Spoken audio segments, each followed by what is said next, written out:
Bismillahirrahmanirrahim. Assalamualaikum warahmatullahi wabarakatuh. Welcome to the second edition of Insights, where we discuss all things media and communication. So today we are going to discuss another interesting topic, probably a topic that has been discussed many times before, but it continues to become more and more relevant. So today we will be talking about truth, trust and transparency, the media's responsibility in Malaysia.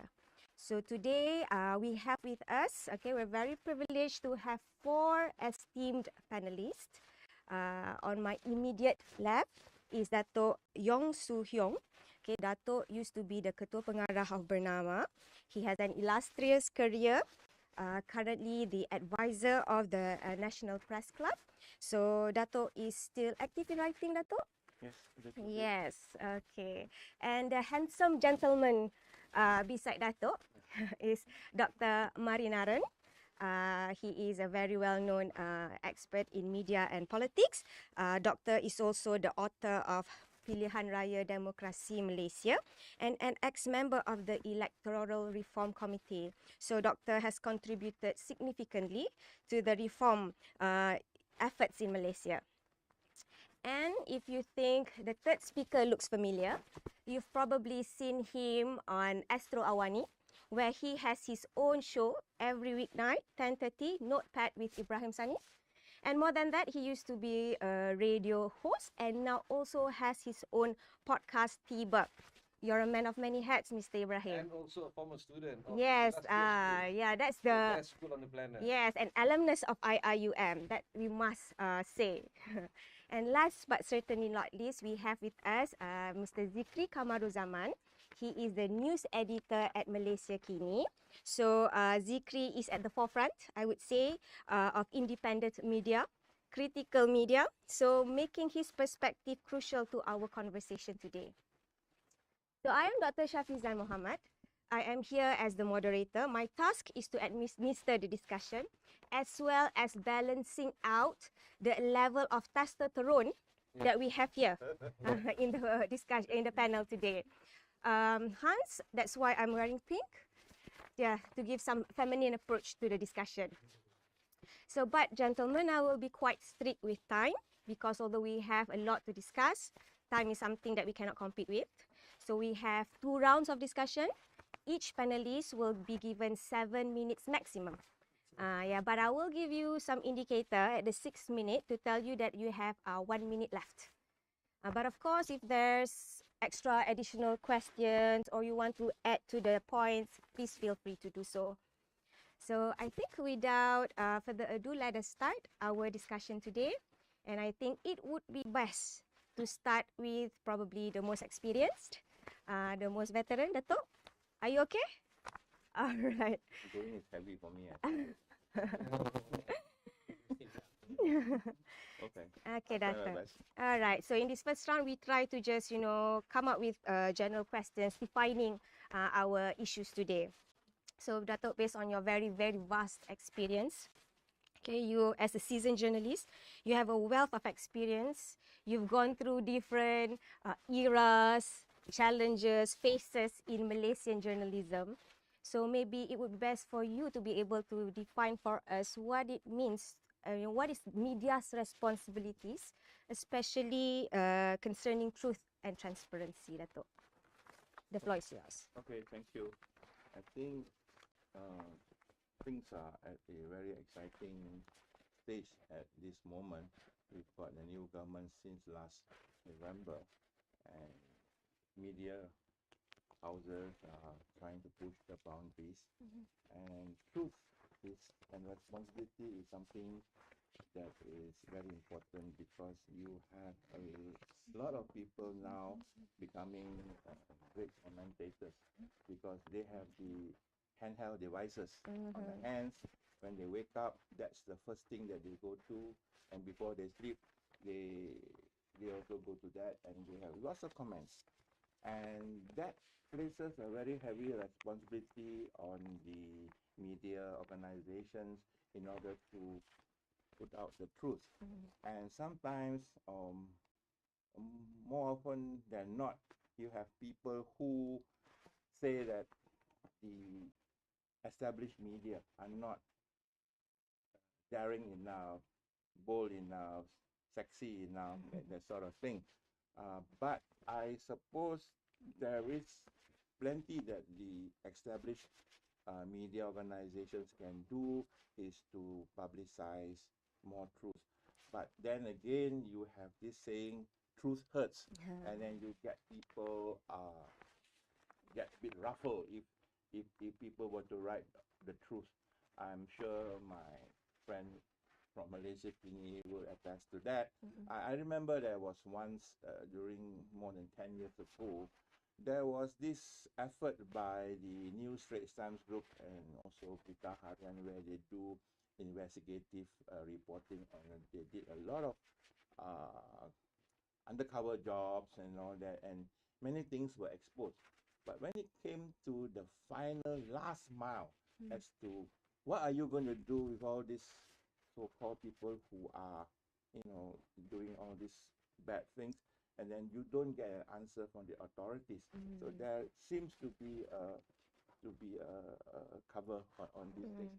So in this case, I suppose in our Malaysian context where you want the truth, sometimes people do not want direct confrontation. They will say that this is tak manis, that kind of thing. You don't get people. If you have people to answer to certain things or in order to ferret out the truth, I think some people do not like that kind of mechanics.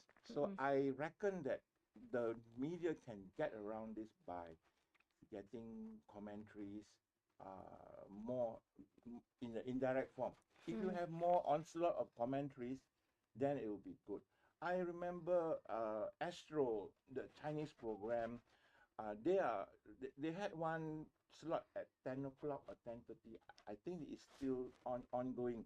They report the news, but they infuse that with their own comments, let's say there is a development at the airport, let's say the aero train is not working, and then people are complaining, and then there is this news about, say, the airport authorities are going to install the new railway.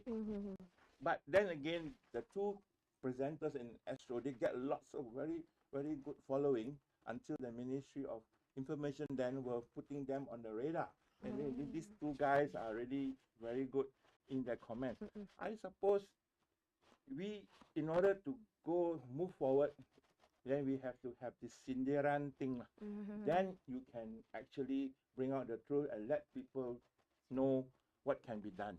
If not, if you do the direct one, it's kind of difficult. Let's say that recently the Chief Secretary to the government was asking the civil servants to be frugal. But then again, after that, what happens? There is no follow-up. So we let the media maybe to become like a Rottweiler. That issue you gigit sehingga until the thing is settled. I think the issue has to be exposed and tell what is right, what is wrong. I suppose that is my take on how the established media can be of use in order to push the trust factor. Okay, thank you very much, Dato. I think that comes with experience.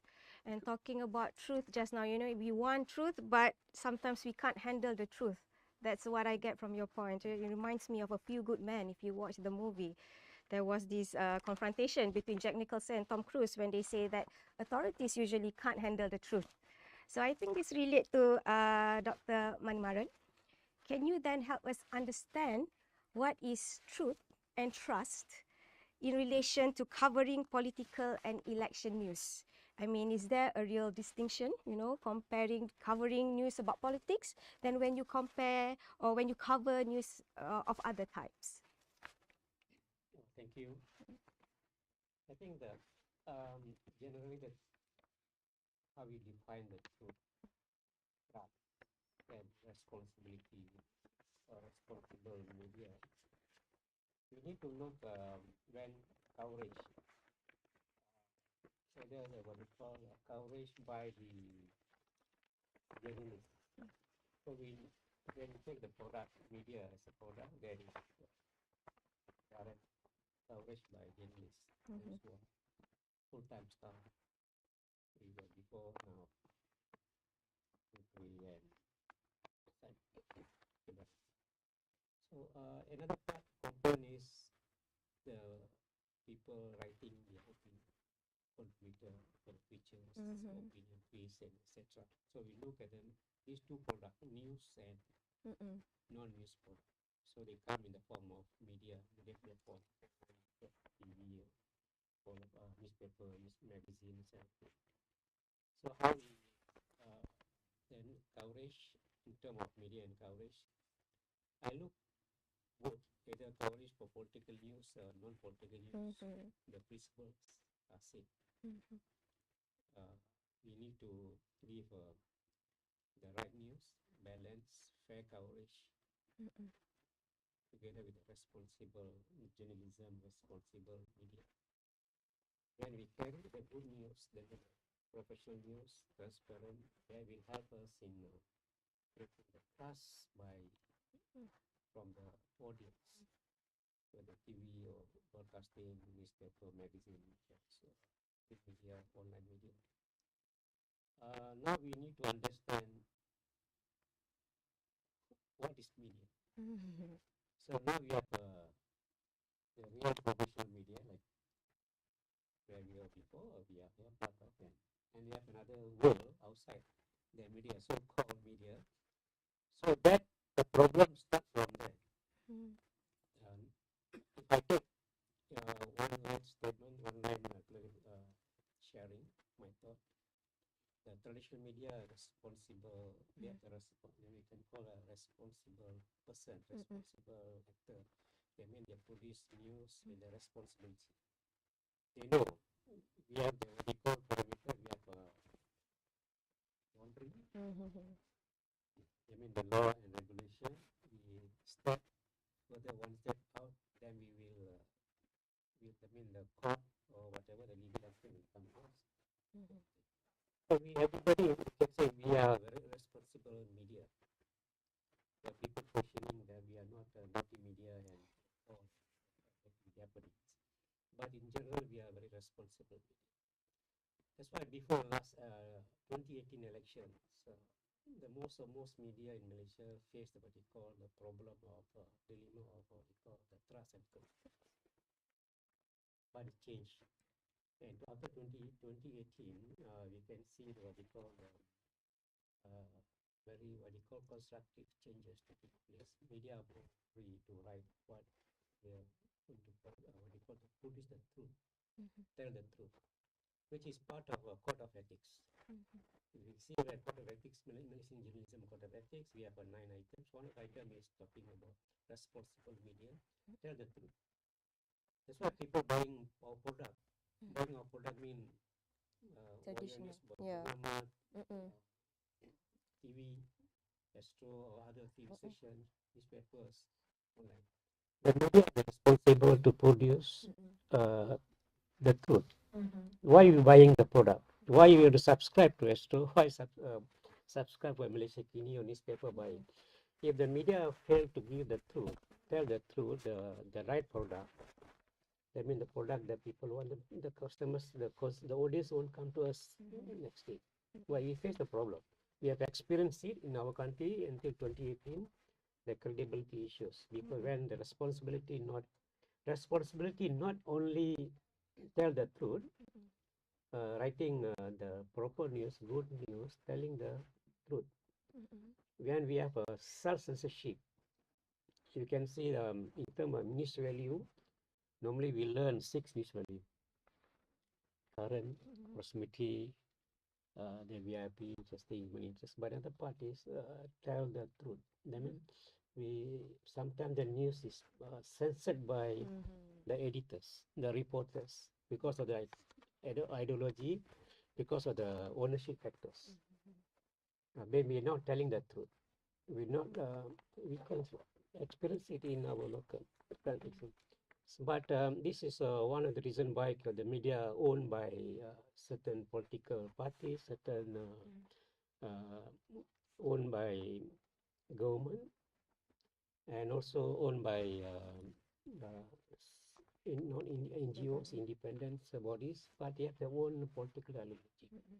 But in general, we come back to the question earlier, whether there is a differences. For me, the formula still same.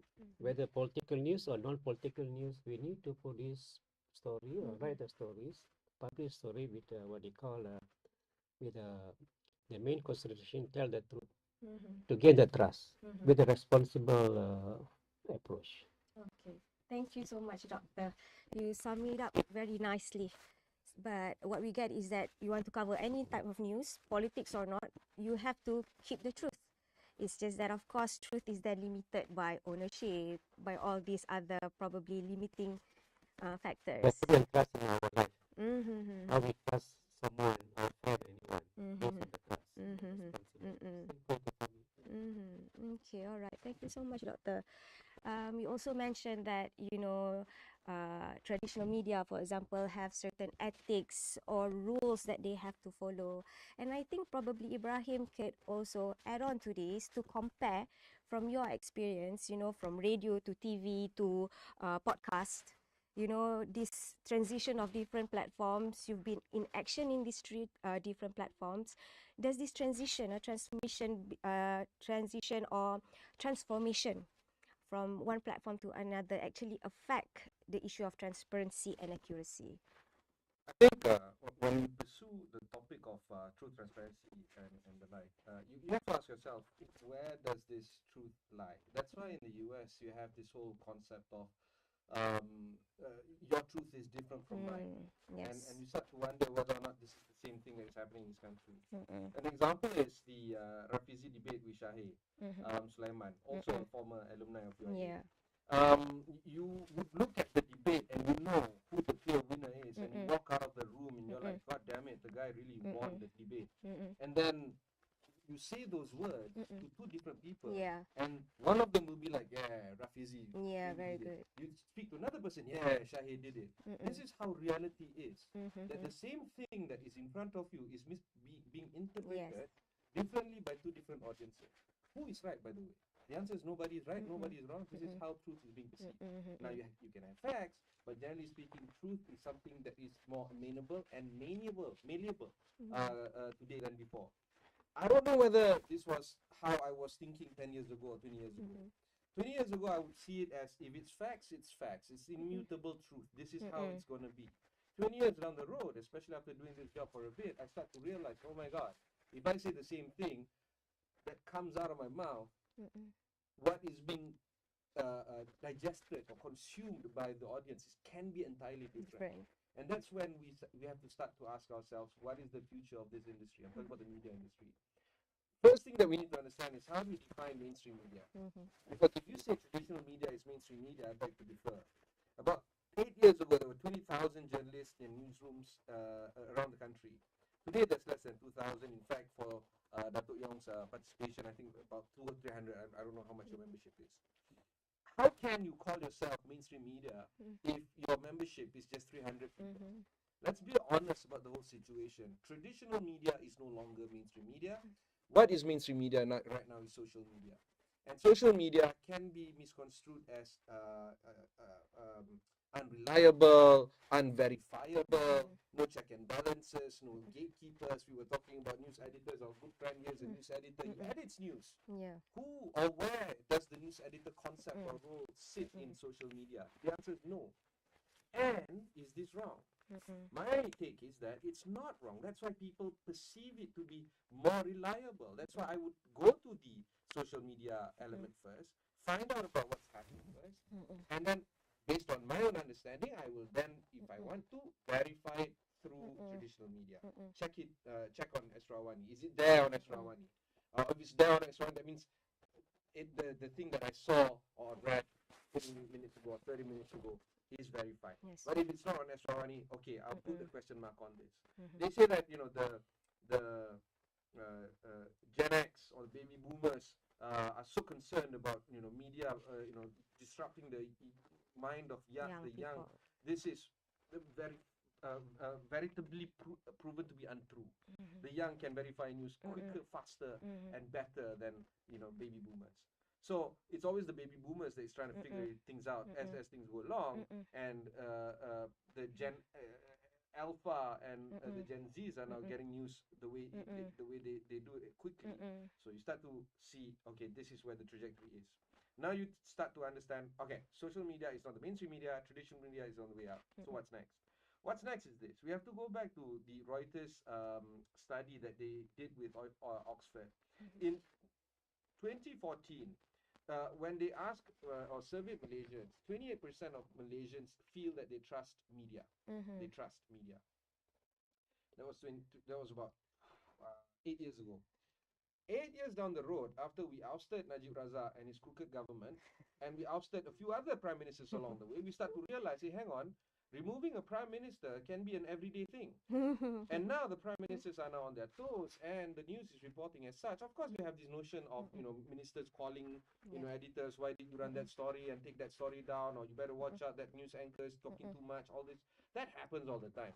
But navigating through the weather of the storm of current political climate, are we doing better today than before? Yes, we have. Because the same Reuters report shows that 40% are now trusting media. Previously, it was 28%. So how did we go from 28% of people trusting media to 40% of people trusting media in just 8 years? And how did we lose 20,000 journalists to get to 200 journalists in the same period of time? So we really have to ask ourselves, do people really have a problem with trust in media, or do we really have a problem with the media as an industry that is profit making? Because Bernama is fortunate, the RTM is fortunate, Media Prima isn't, Malaysia Kini isn't. I'm still a subscriber of Malaysia Kini. The Age isn't, and certainly Asrawani isn't. We just went through a VSS round after an MSS round, and we had to shed 25% of staff this year. This is after shedding 20% of staff over the past 4 years. So there is no more money inside traditional media. The money stays with mainstream media. And as per my definition just now, social media is not the mainstream media. And that's where the money is. Hence, back to your question, why do I jump from one platform to another? I chase where the money is, because that's where the money is. Okay, in social media. great. Yeah, I think that's it, because ultimately we're a business. Commercial making, news profit businesses. But the existence of Bernama has to exist. Of course. Or RTM. Because they can run news that is beneficial to the rakyat and is having the rakyat's interest at heart without the necessity of thinking about profitability. So they need to exist too. Okay, all right. Thank you very much for basically maneuvering us, right? Talking about media, talking about the changes, how we can't just say mainstream media is the old media. Mainstream media is where people at. So talking about just now, you talk about social media, and I like that you talk about truth. Yeah, Dr. Mana. You must read all platform to get the Yeah. right things. Yes, Kids are yes. switching apps. 3 apps, 4 apps. This is average. TikTok business was talking to us. Kids switch 3 apps in 1 minute. So what does that mean? That means 20 seconds per app. Yes. When it comes to news consumption, they read one headline, they switch over, they read one, and then they read, and then that's it. 1 minute, immediately they have some idea of what the story is. But when you ask them about the details of the news, they won't know lah. They won't. And every media have their own niche. Yes. Let's say in your niche, Awani, Bernama, RTM, and the like. That's why I used to tell the student, don't cry. Read all news, newspaper, all media, to get the right information. Yes, you make a decision. So this goes back to concept of truth just now lah. A very postmodern idea of truth. Truth is what you make it. So you come up with your truth by combining all of these different platforms, and come up to your own conclusion. So it's just not talking about media's responsibility, also talking about the audience's readiness and maybe literacy on whether they can come out with their own understanding. I think that's one way to look at it. And relating to like maybe Malaysia Kini especially is at the intersection of this. Okay, you have one foot in this traditional newspaper, what we call it, all these journalistic rules, and one foot on independent, modern, critical media. So maybe Zikri, you could share with us, how you think media outlets like Malaysia Kini, like I said, who's at the intersection of this, can basically, promote or basically how do they practice transparency and accuracy in their coverage? So when we're talking about news coverage specifically, right? When the matter of transparency comes up, it's where do you get the news from, Yeah. right? Because sometimes the news comes from nowhere, right? You do see this kind of thing on social media or traditional media, people saying things that there's no basis for it. We don't know where it's from, Yes. all right? Sometimes it's a source, and then you wonder, oh, where's the source from, right? Of course, you have to protect your sources, right? But to some extent, you have to indicate, like, okay, in the government, in this ministry, in this department, in this party, or something like that. Or otherwise, it's just, it can be you don't know whether the source is real or not. So that's a difficult thing. But even when it comes to something that you can factually show, be transparent. Like, let's say election coverage, right? During the 6 state elections, there are some media saying that, okay, PN's going to do well in Selangor, or harapan yang PN going to do well in Kedah.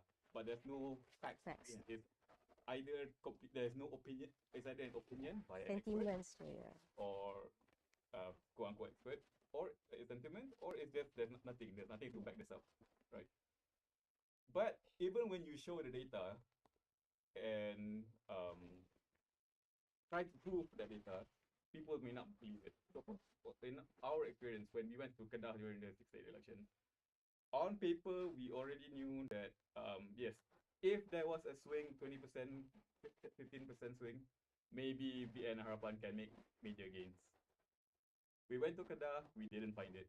We talked to people. What we found from talking to people was complete opposite, right? People said, nope, I'm sticking with Pergerakan Nasional because I like Sanusi. I like Sanusi Serta. I don't care about the government. All right. But then when you present this news, people who read it, if you are, it's become very partisan how you process the news. If you are a supporter of Pakatan Harapan and Barisan Nasional, you read that even with the data, even with the people backing up that backing up the hypothesis that this swing is not going to happen. People are like, oh my God, you are PN supporting media. PN has bought you over. You are not being fair. You are not being accurate. This is rubbish journalism. Those kind of problems exist. So you can be transparent, but there's no trust. Even there's trust in the media is increasing, but I think increasingly, of course, the trust is also becoming very hyper partisan, right? If you're reporting something that sounds good to you, then yes, you trust it more. If you're reporting something that is bitter to swallow, it's very hard to take it down. There's a lot of cognitive dissonance going on. Yeah. So that's it. And on social media, we talk about like X or Facebook. I'm not on TikTok. I cannot understand TikTok. But all people also operate in bubbles.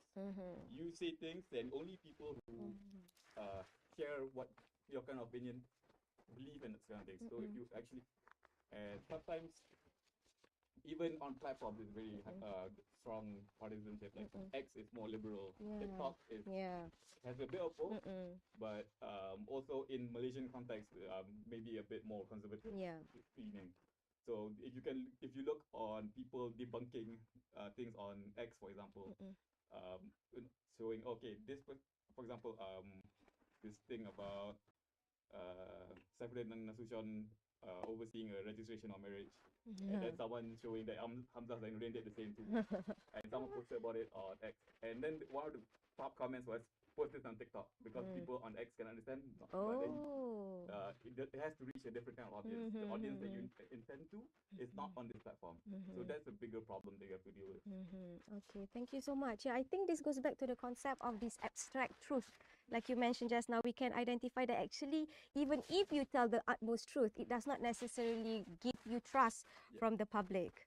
So yeah, and it's also very dangerous that we're going into somewhat like the media is becoming like an echo chamber. This is what I get from you just now. I mean, the audiences are going to what they like, what they prefer.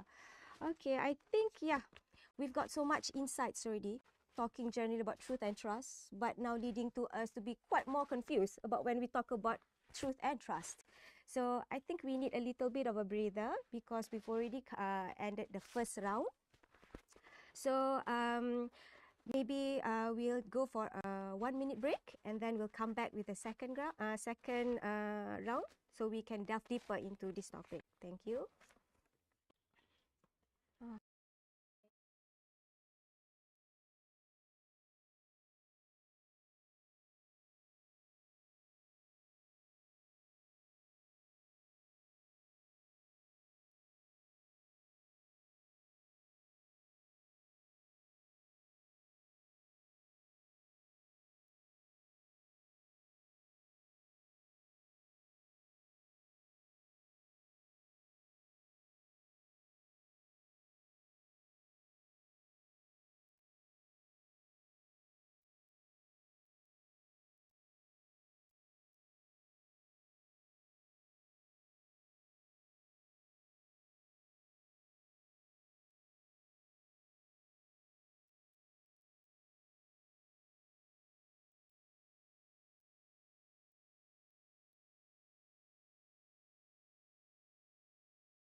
Okay, welcome back. We have entered the second round, probably going to be more intense. Still talking about truth, trust, and transparency in Malaysia. So in the first round, we've really tried to dissect what it means to be truthful and what is the impact on trust. So maybe I think in this next round, I want to start with Dr. Manimaran lah. Okay. Yes, you're the victim this time. Because just now we have somewhat understood. Dato' kasih rehat sikit. It's time. Ladies. Yeah, always listen to the ladies. So basically, we've already talked about how abstract truth can be, and then that truth is also now very, what we call it, based on sentiments and people's inclination. How would you say this have impacted the coverage of Malaysian politics, especially now? Do you think that this abstract understanding of truth has affected people's what we call it, trust, not just in media's coverage of politics, but the public's trust on institutions in general? Oh, very difficult question. So whatever it is, yeah, the back to the drawing board, where what's the function and duty of it? People will talk 1,000 stories, especially during election campaign. We are the political parties, we are the candidate politicians, we are election workers, agents, and the supporters. Like what Fikri said earlier. But that should, what you call, influence the media product. I mean, I put again the media product, and the end product, whether news, commentary, or whatever, because that will, if we are influenced by people, what the people say, I mean, you are out of the consideration, balancing of news coverage, writings, whatever. We have everybody a political, I don't know, political stand. I have a political stand. Ibrahim has political stand. Fikri and Dato'. But at the end of the day is we must go back, especially the traditional media, go back to the principle, the basic principle. What's the why we are here? Our duty to tell the truth. All the difficult. Of course, when I joined journalism 33 years ago with a full, we call hope. I was about to say full set of hair. The package together. I thought, okay, I'm reaching the world, but the world never changed. I go back to the earlier when first round I said it. The end product influenced by many factors. Of course, you have a basic five principle of basic journalism, the news value, and there's another 3 or 4. There are many. The 3 or 4 I said. That's why George Bush said in 2001, you either follow me. Oh yeah. But With us or with that? Certain media, this what they call media national expression. They say the interest of the country. Interest. Then they got the political ideology of the editor, the reporters. That's why you can say sometimes they add unnecessary things. That's where the question will come, the truth. And you have what they call ownership. So whatever it is, we back to square. What is our duty? Of course, you influence by some people. Okay, okay, this I give you some money that as a token. No, under table money. It's a token, 100 ringgit, 50 ringgit, or sometimes last time they give what you call gift.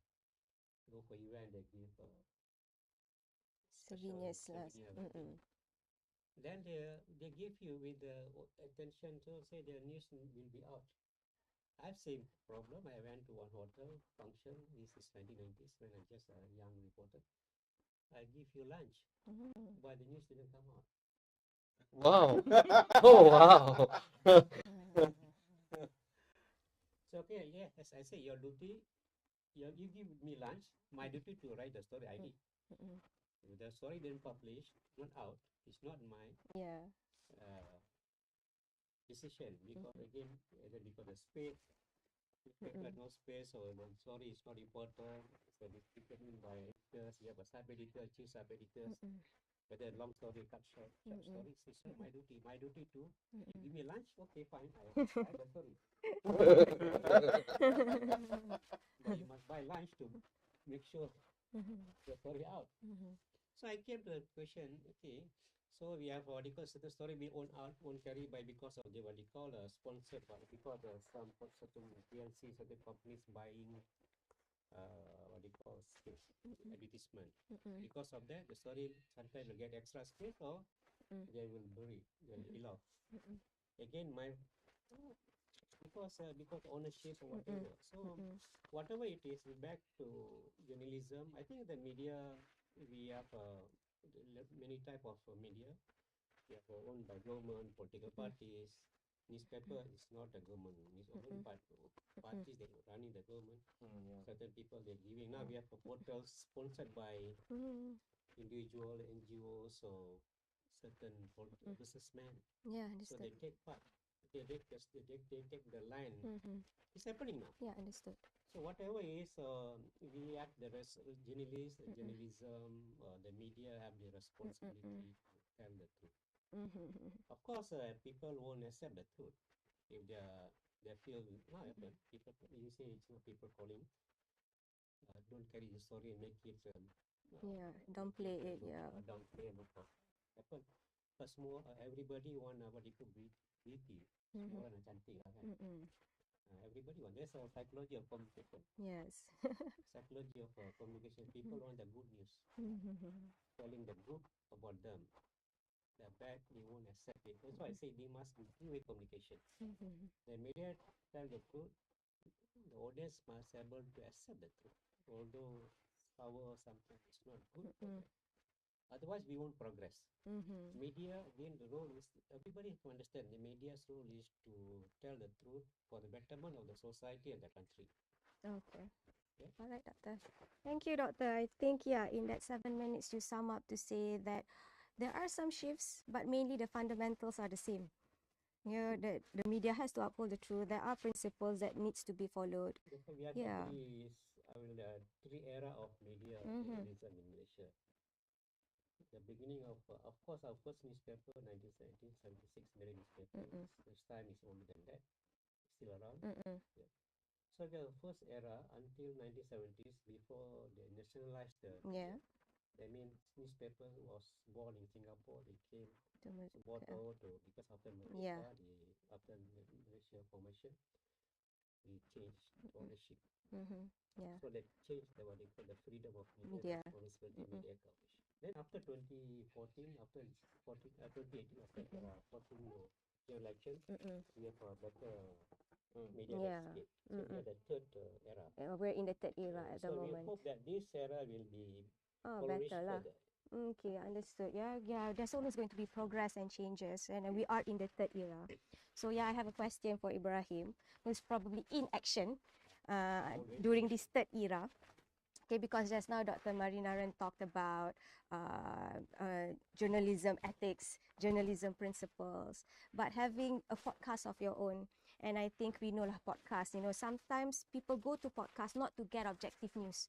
They want to maybe somewhat, support their already existing views and things like that.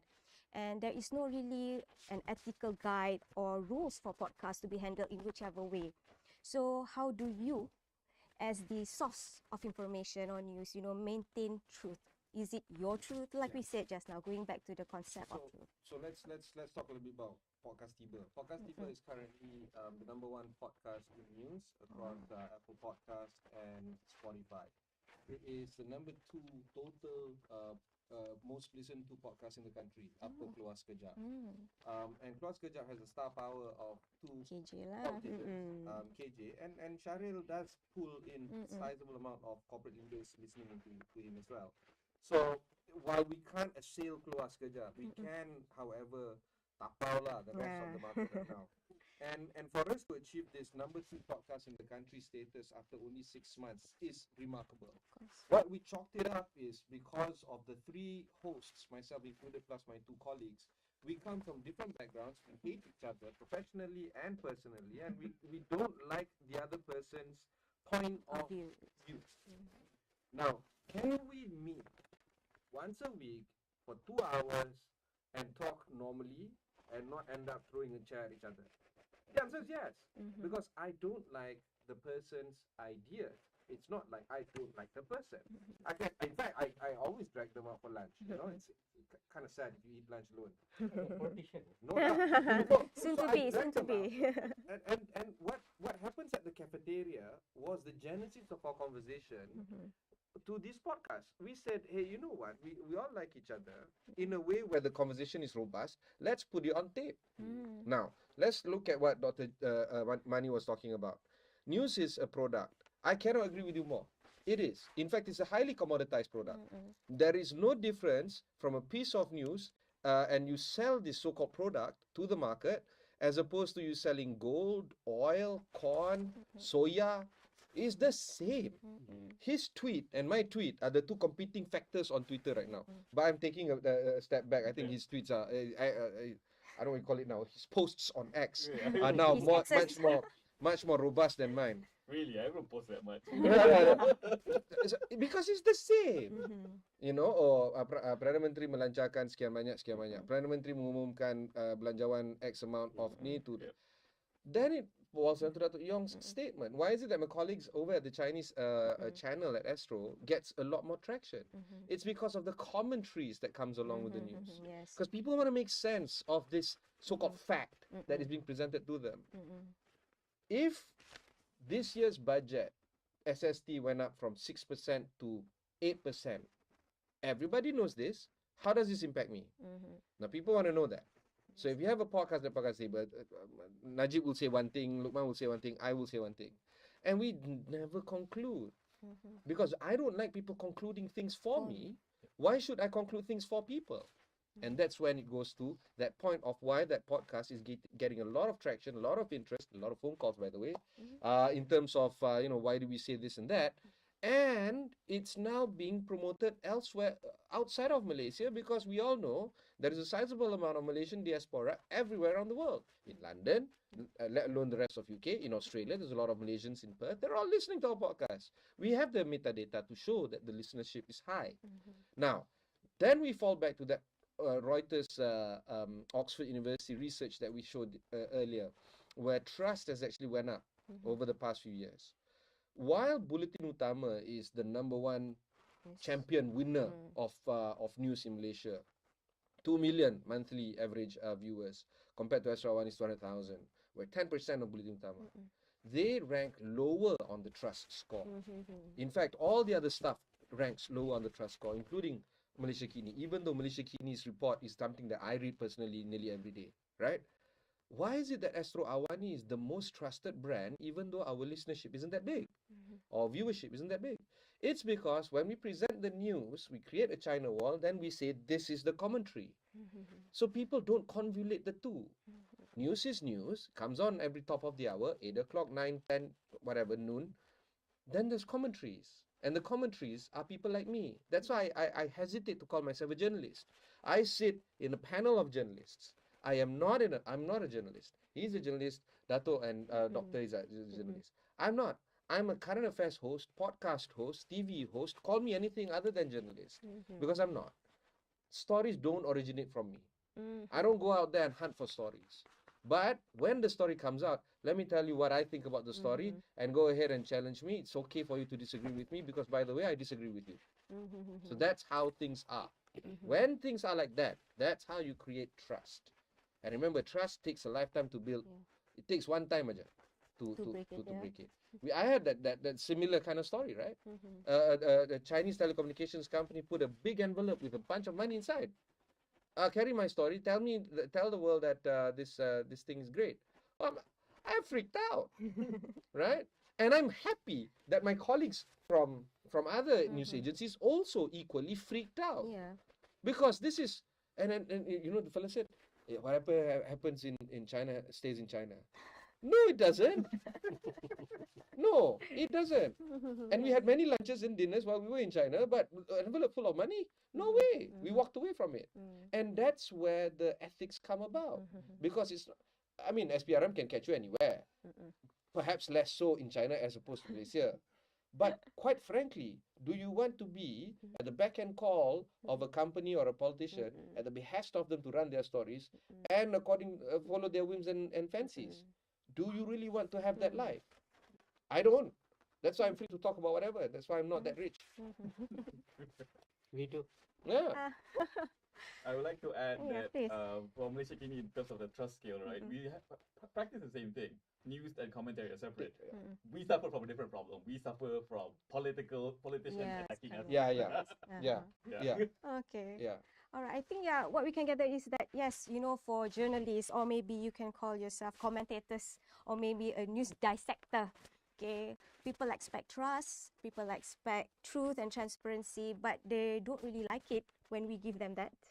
And then also taking the point from what Ibrahim just said, that despite talking about being on podcast where it doesn't really follow rules, at the end of the day it goes back to the basic ideas of integrity, whether there's a dignity of the host himself when they are carrying the news.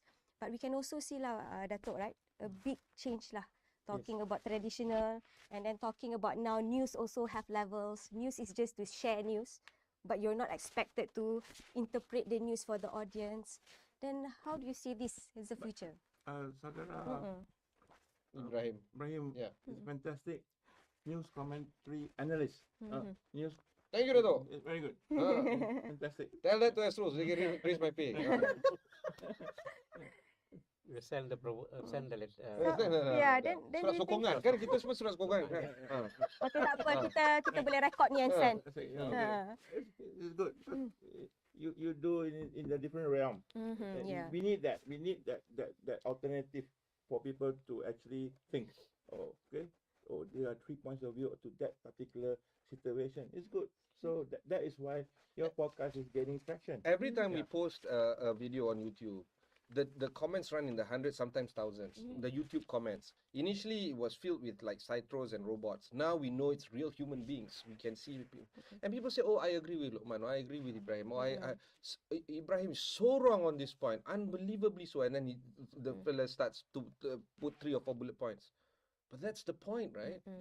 I mean, yeah, honestly. Critical thinking. And that's why Malaysia Kini goes really up there in terms of the trust. I think you're second, right? Yeah. Second or third. Actually. Second or third, yeah. But the thing is, liberals follow them, Yeah. right? And Asra Awani, that's why we, unfortunately, with Asra Awani, we run stories like, okay, the PM is doing that thing, the budget, and then we have to run, unfortunately, stories like, walaupun bahas selama 4 jam, PM ambil minuman teguk, dua teguk. We're not proud of it. Top up macam ni. But we have to, because or else they run there. Right? It's a competition. Okay? And is it a fact that he drank twice only in 4 hours? It is a fact, right? Okay, nobody's going to contest that. But people are saying, is this even news? Because technically, it's not. But we have to keep eyeballs there. And if we don't, then we lose again back to the business model. We lose audience. And just like any other business model, when you lose audience, you lose customers. And you lose customers, you don't make money. So, Datuk, so this is the future of news? I suppose we see, I see that things have changed over the years and last decade. For example, during government-run functions, Malaysia Kini, as I remember, couldn't even enter. Or they will say, they will say this, you know, oh, dia dari mana? Malaysia Kini? Tak payah. So, that kind of thing, you know. So, but now, it has come to an accepted fact that we need that Malaysia Kini because they are fast. They present another point of view. So this is very heartwarming. And the other thing is about also Astro Awani. I feel that it's a very good channel. So I remember in 2018 they did something which was different, even in the terms of coverage. You know, previously when dignitaries go overseas, and they will follow. They will have a few guys carrying lamps, carrying this that cameras, and the dignitary will be speaking at the conference. And after that, they say, "Can you say what you just said just now?" You know, you have that 2 minutes. You know? So I was wondering, you get 2 TV stations or 3 TV stations going to the Tokyo, expensive place, or San Francisco, New York. Can you say what you? Can you mention something what you said just now? I thought that was really a waste of money. But I think in 2018, when there was a new government in place, there was this Nikkei conference. You all carried. Oh, I'm so sorry, sir. Okay. Yeah. See, very heated, Datuk. Yeah. You all carried live the speech by the then Prime Minister of Malaysia, and then there was a Q&A. And I thought that was money well spent. You get this. You get to see our leaders speaking to a huge group of Japanese captains of industry, 1,000 of them, and later on there was this Q&A. I thought that was good. So things must evolve. Yeah. Mainstream media also must evolve in terms of getting commentaries. We shouldn't be saying that Perdana Menteri hari ini melancarkan that kind of thing. I think there should be an effort to splice in different forms. If they say this is on IG is good, on TikTok, there must be attempts to spend money, because you need to reach out to people, and you also do not want the young to be operating in a vacuum. The mainstream media should be actually having commentaries to make it more palatable. If it's not the longish ones, I think 1,002 words now, I think is out of sync. 600 and Make it below is shorter, something. So then you can actually make it even better for TikTok purposes or IG or whatever, trying to make this thing go to the young so that they can assimilate, or else they will be operating in a vacuum, and then you have 2 sides, the old and the new, and then you can't get your message across. So this is where the traditional media or the mainstream media have to change itself. If not, then they would be, from 3,000, you might even have only about 30 workers at the end. Yes. So transition, Dato', the Transition, future, yeah. you cannot be in the future if there's no change. Yeah, So you need to, yeah. because we need to catch up. They need to Yeah. say, we cannot say, oh no, we shouldn't behave like Malaysia kini, that is Yeah. taboo, that kind of thing. I think it is Yeah. it is like a fresh dew in the morning lawn, when you Yeah. emerge Malaysia kini. That's good because it is something for us to look forward to. Oh, okay, there are two sides to that story, and you can find out from Malaysia kini. We can find out from Astro Yeah. Avani's podcast. That's brilliant. We need to listen. Yeah, I think Malaysia Kini has always been at the forefront of changing lah in journalism, and has also definitely challenged the old ways of doing news. So I'm saving my last, but probably best question to Zikri. How do you see, because you've always been challenging the traditional media, but what is the future of this supposedly independent media like Malaysia Kini? And also maybe after having said that, maybe you could also give some advice to probably some aspiring journalists or editors that's watching on YouTube today, on how they can seek to be transparent and trustworthy within this ever-evolving media environment. I'll touch on the last one first. Okay. So basically, I mean, the principles are the same, whether you're doing radio, TV, or online or print, which is that, you speak the facts and, cite your sources. If you're speaking to someone, make sure you're quoting that person. I think the basics and principles are the same, right? So I think one thing that's changed now is how we approach people on social media, right? People publish things publicly on social media these days. I think from traditional media understanding, right? You say something in the public, it's public space, right? I can quote you, right? But now these days, a lot of people are expressing opinions. Let's say incident happened, right? You want bus crash or water shortage or something, and people are complaining about it. So at the advent of Twitter, things like that, the news started quoting people as a way of getting public feedback.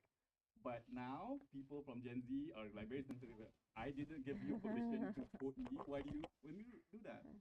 So I think one thing that we're trying to do, and I think other media and people who are aspiring to do it, when it comes to quoting people who are not public personalities, major figures on social media, these views are valid, and sometimes it gives you very important insight, and sometimes they're reporting things that only they manage to catch. It has come to that point there. You have to contact that person and ask for permission. Sounds simple enough, but not everyone is contactable. But a lot of other news, I think it's something that still happens these days. A lot of people don't get permission to get quoted, and then people complain about it. I never get permission. So I think that's one major thing. Consent is becoming a very big thing in media these days. In terms of what the future holds for media, I think the whole landscape is changed. Everyone is in trouble, okay? Because of how people consume media now, right? And we were talking during the break, Ibrahim, people consume media in like 30-second chunks, right? So, and yes, there are still room for people who do want to read long form, but I think everyone just has to find ways to make whatever you're presenting more engaging. And that's going to be difficult, right? How do you break down something that's 300 paragraphs long into 30 seconds? But you have to find ways to do it in a way that, okay, maybe you catch the first 30 seconds, and then you're interested enough to catch another 30 seconds and something like that.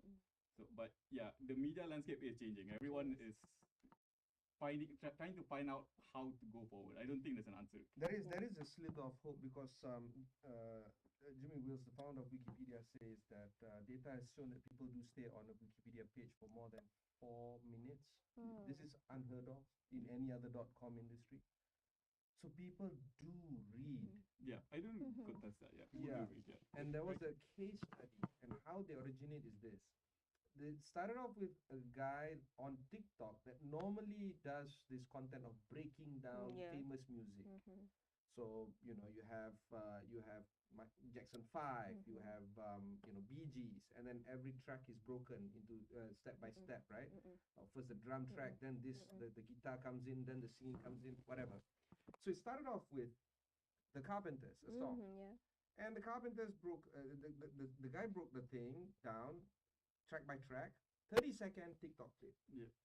And then somebody wanted to learn more about Karen Carpenter because, you know, nobody born after 1983 knows who Karen Carpenter is. Fine. That's fine. And there's a lot of people that are born after 1983. They read Karen Carpenter on, what do you call this, on Google. There's blurbs of her. Remember, we're still on the 2-minute period. 30-second on TikTok, 1 minute on Google, the next 30 minutes, boom, topic is anorexia. And then that individual will spend more than 4 minutes, which is so lumayan, by the way, in terms of internet age, reading not just about Karen Carpenter, but anorexia nervosa. So there is a possibility of us expanding the market on getting people to read long form. How do we get there? Yeah, exactly. So the industry term is top funnel, right? Top That's funnel. the top of the funnel. How do you get people into the rabbit hole? Right. So that's, I think, a primary challenge. Yeah, but of course, you know, people read headlines, move on, like so. I think it's not just a game of headlines anymore. Right? People, getting more complicated than that. Yeah. I like your operative word of engaging. The story or the material must be engaging. Then you draw people into your rabbit hole. Yes, quite interesting also. You know, you're measuring engagement also based on the amount of time that they spend on a particular news or a particular platform. Yeah, I think while we're having this very interesting and heated discussion, we need to go towards the end of the discussion. But it's been really enlightening because we've had like baby boomers or probably some other levels of generations and having these sometimes agreement and contradictions of opinions. But I think we've gained valuable insights, especially in terms of the challenges that are facing the media, but also looking at the vast potential and also us trying to understand or trying to pinpoint what is truth and trust, which we cannot. So, but I think we understood that this dynamic is ongoing. So, yes, I think there are going to be some questions from the floor or from YouTube Live, but we'll go into a 1-minute break first. Yeah.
Okay, back unfortunately at the final session, the final part of our discussion today. We've had a lot of insights from our panelists, and I'm sure we have some time, not that much, to address some of the questions from the audiences.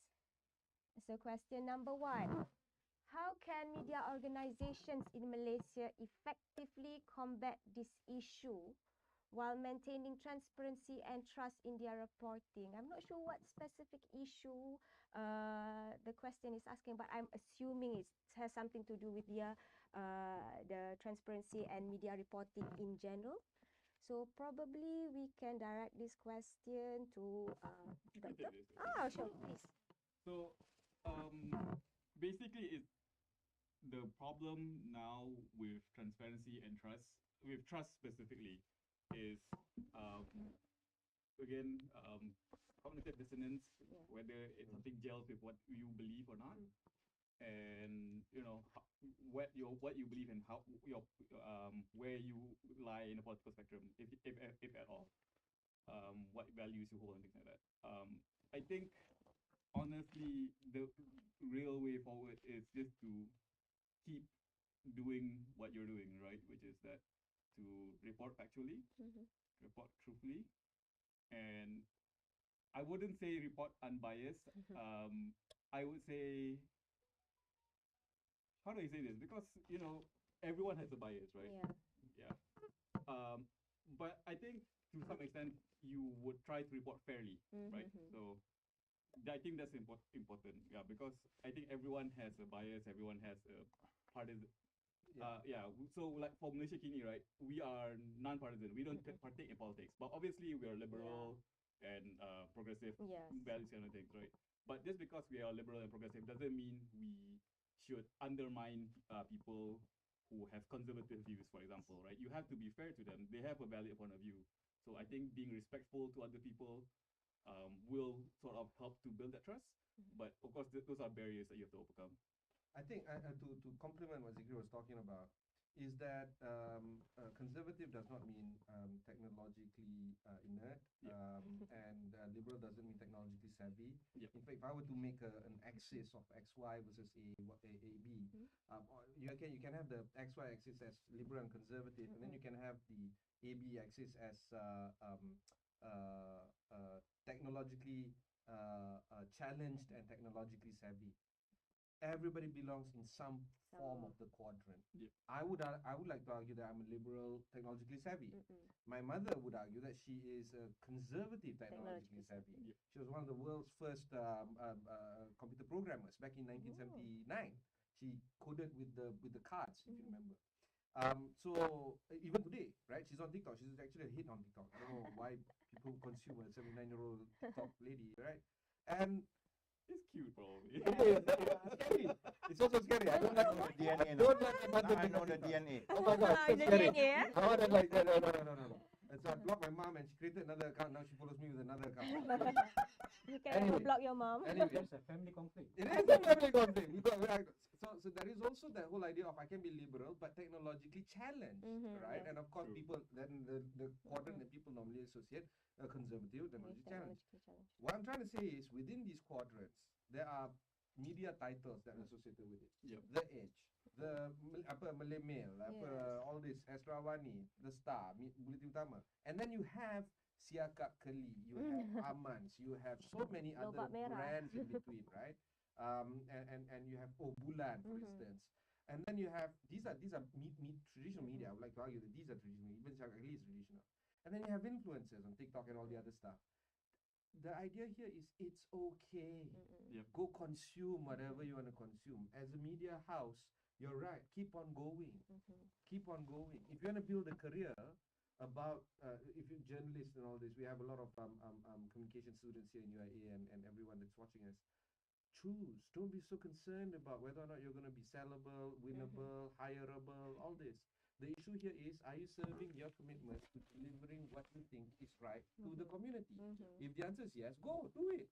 And don't worry about the money, don't worry about the fulfillment, don't worry about the satisfaction. All that will come the moment you do what you want to do, which is trying to do what you feel is right. Now, at the same time, be realistic, because if you know that a particular job doesn't pay well, get out. Don't wait, right? Are there jobs outside? There are. Is the job journalism? Sometimes it's not. Maybe not, yes. But what's stopping you from doing something, let's say, I don't know, doing something else and, write anonymously, create a, whatever. The issue here is If you want to be productive, you can. The issue here is it's not about the market sizing, the market conditions, and all this and all that. Yeah. If you are not ready to face the realities of the world, no matter what job you take, no matter which publication house you go to, which media house you go to, you'll still fail. But if you're ready to take on the challenge, be realistic about the situation, understand the concepts of reality, you will be fine. Yeah. All right, To thank add, you very like, much. one of Yes. the best young journalists that we have in the Chicken right now doesn't have a media background. He's from Yeah. law, right? So Yeah. it's that passion, right? As long as you have that passion to pursue the truth, to write, Yes. you know, you can keep going, no matter where you are. Yeah, I think that's the transition we have today. You know, this discipline, this field is not just for those who study this field or discipline. Yeah, Dato'. Yeah, I think we actually have run out of time. Do we go for one more? Just one more question? If you don't mind, just one more, Doctor. How can we ensure that media organizations, definitely for Dr. Marinaran, how can they maintain objectivity and fairness, especially during politically sensitive times like elections? Macam mana, Doctor? Can be objective during election. Question, yeah? Okay, this I think this question number 1 and number 2 I think almost same Yeah. but different perspective. The first question I like to say is how to tackle. There's no room to tackle. You don't need to tackle. Actually, you just go back to the square. What is the role and role of the media, role of journalists, and putting anchor, back to the square. I think very simple. Like how you trust a doctor in hospital. We trust medical officers, doctors, what you call the expert and everything. We trust them. Why? Because they cure our needs. Media, so we don't need to tackle. We just follow what we need to do. Media, journalists, whoever run in play, their role in the industry. You just go back to the role. They mean that you tell the truth. You publish the truth. They're very simple. It's not rocket science.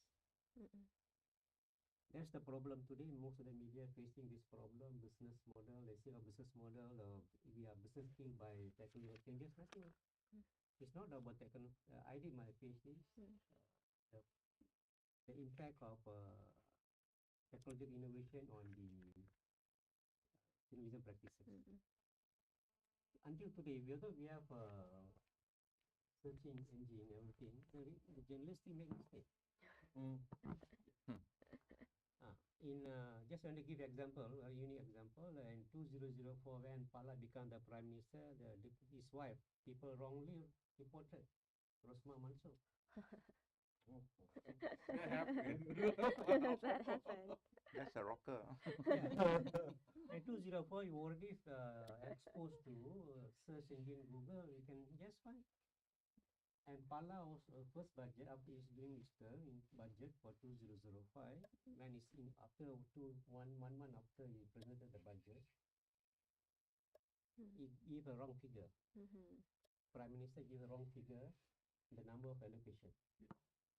The media still carry that. So how people want to trust you as a media practitioner? It's not about technological. So, Doctor, going forward, I like what Dr. Fikri was saying. You got to do well. Your craft should be good. If not, then why should people believe you? So, if you are from the so-called traditional media, mainstream or whatever, you got to get the truth out, get the facts correct. For example, recently there was something that was floating about Vladimir Putin collapsed in some place, and then 2 people had to go and rescue him and all that. Then you have this thing spinning around WhatsApp. Is this true?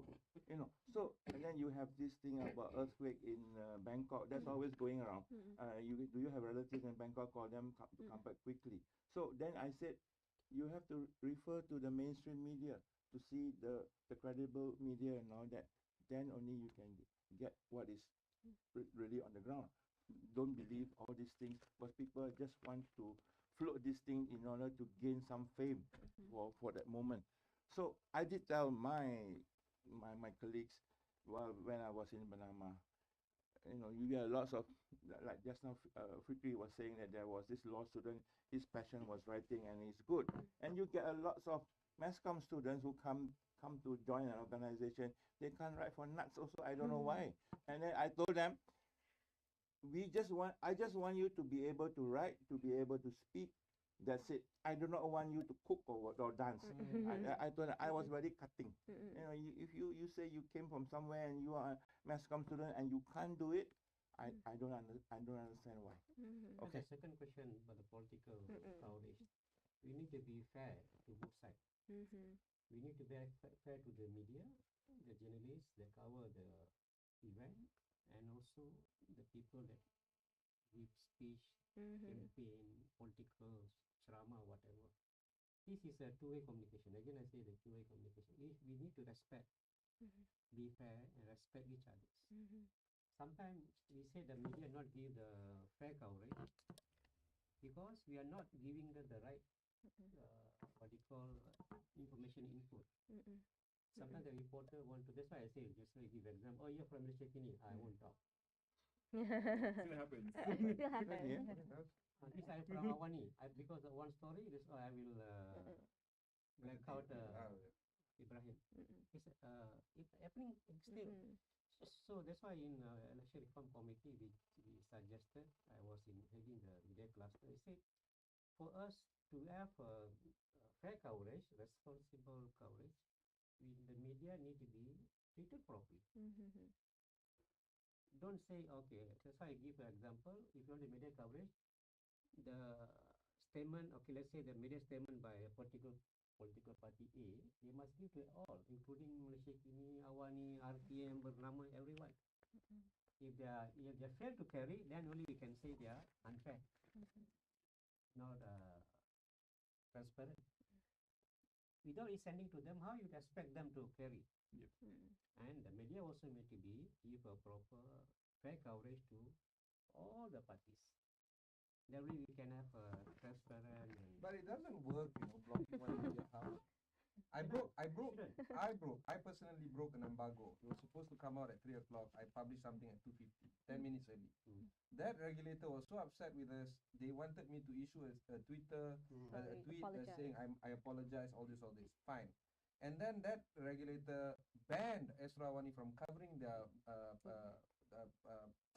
press conference for 3 months. Oh, what happened was we gave our microphone to our friend over at some other agency. We still get the story. So this whole blackout thing, it really doesn't work. I don't know what If I will do like this way, I will boycott you forever. Cannot lah, that one is a regulator lah. I know. You must do. Because you must show your power. Hati keras. Because sometimes the media example, they say, I was in, what they call newspaper and cover that appear on the portal like things. The media said, the entertainment PR or the singers, artists, the PR not give a proper treatment. I say boycott lah, what's the problem? Okay. I would like to. Otherwise, when how to show your power? They must respect you to show that, okay, you don't want, I will forever boycott, no problem. If your news is good, they go to other place. Okay, Have you gone back to the same hotel? Yeah. You were talk question. The same hotel. We had lunch. Journalists. We had lunch.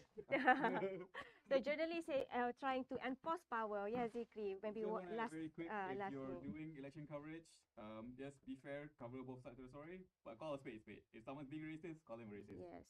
All right. News Okay. reporting. That's it. Factually. News reporting, and also that journalists also have the power to say no sometimes. Yeah, it's been an interesting, very, very interesting discussion. Unfortunately, 90 minutes just flew by. Yeah. One football game. One football game. Yeah, depends on your Liverpool or Manchester. None, yeah? Okay, so we've come. I think that I do not have to give much longer conclusion because everything was clear-cut.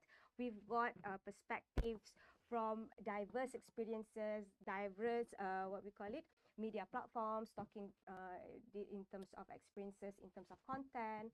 So I hope mostly that everybody has been well informed. We've given you enough insights, and like I have mentioned at the start, when we talk about truth, trust, and transparency in media coverage, it is as old as the history of journalism itself, but it continues to be more and more relevant. So this conversation would definitely not end here, but hopefully it has given more insights to everybody. So thank you very much, gentlemen. Please call us again. Yes. for Oh, questions. please, definitely. Thank you. Thank you for behaving as well. So, yes, we end today with Assalamualaikum. Thank you.